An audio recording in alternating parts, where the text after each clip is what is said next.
Right now, inside your own body, there's a universe of staggering complexity. It's like this bustling metropolis of microscopic workers, and every single one has a specific job to do. But with trillions of them, trillions, how do we even begin to map out this incredible city of cells?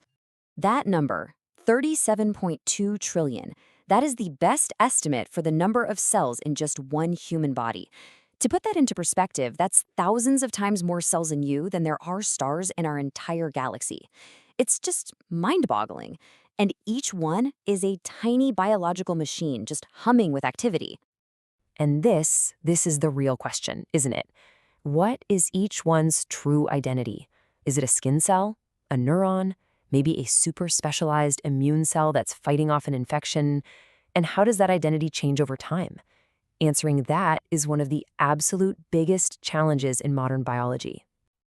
Now, to try and answer that, we have these incredible new technologies. There's a fancy term called single-cell multi-omics, which is really just a powerful way of saying we can now peer inside individual cells and measure pretty much everything all at once, their genes, their proteins, all their activity. It is completely revolutionary, but it's created an absolute mountain of data, a data deluge. And don't just take my word for it. As this quote from the journal Genome Biology points out, just classifying these cells is now considered one of the grand challenges for the whole field. We have more information than we've ever dreamed of, but actually making sense of it all, well, that's the hard part. So, how are scientists even trying to tackle this massive sorting problem right now? And maybe more importantly, why are the current ways of doing it, well, just not cutting it? Think of it like this, okay? The old way, which is called hard classification, is like giving every single cell a really rigid job title. You are a T cell, period. That's it. But what if that cell is still, in training? Or what if it's changing its role to fight off a new disease? The reality is so much more nuanced. What we really need is a way to see a cell's identity as a spectrum, more like a rich, detailed personality profile that captures all that amazing complexity. And this is where our current tools really start to show their limits. They're super labor-intensive, they just can't scale up, they completely miss those crucial in-between states of cells that are developing or changing. But here's a big one. They really get tripped up by something called batch effects.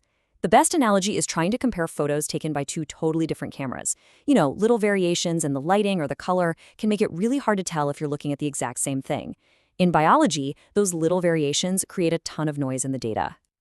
So, to get past all of these challenges, researchers have developed a completely new framework. And this isn't just a small improvement on the old methods, no. It's a fundamentally different way of thinking about the entire problem. It's called Phi Space, and that's pronounced Phi Space. And instead of just trying to sort cells into different buckets, it creates a whole new kind of map, a map of cell identity itself.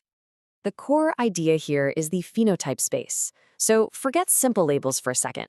Instead, I want you to imagine a really detailed, multi-dimensional map. And on this map, every single cell gets a specific location. Its position isn't based on one single job title, but on its relationship to all the other known cell types. It's a way of capturing its entire biological personality. So how does it build this incredible map? It's basically a three-step process. First, it learns from a high-quality reference atlas. That's a pre-existing map of cells that we already understand really well.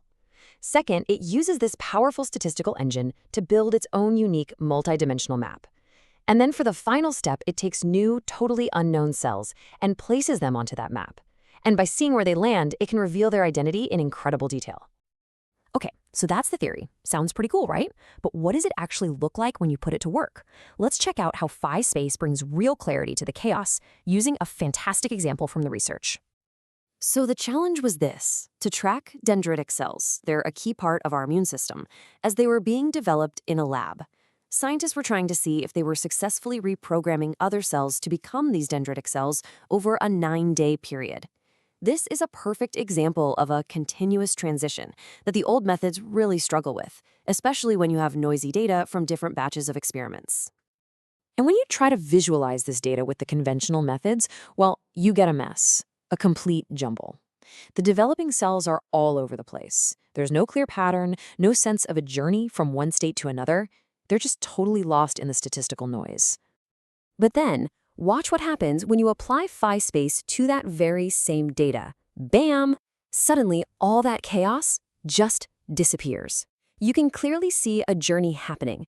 The cells from day 3, day 6, and day 9 are all moving across the map, steadily marching towards the identity of a mature dendritic cell. It's crystal clear. I mean, the difference is just night and day.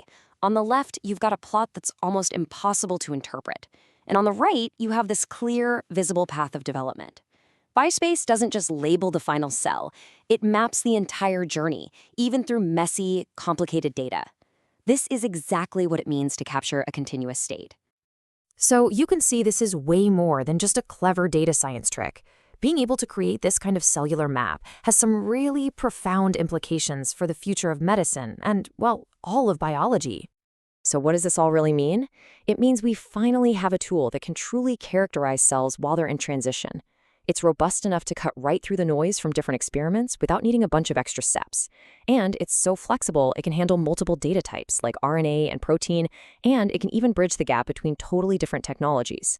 It's just a powerful new framework for discovery.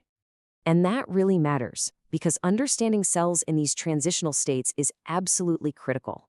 This could open up a whole new window into how an embryo develops, or how a cancer cell slowly mutates and becomes dangerous, or how our immune system gears up to respond to diseases like COVID-19.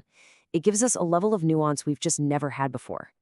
And that leads us to this final, really provocative thought. By moving beyond these simple, rigid labels to a rich, continuous map of ourselves, we're not just identifying diseases anymore, we're seeing the journey they take to get there. So the question is no longer just how to treat a disease, but if we can map every cell's journey, could we one day predict and prevent diseases before they ever truly begin?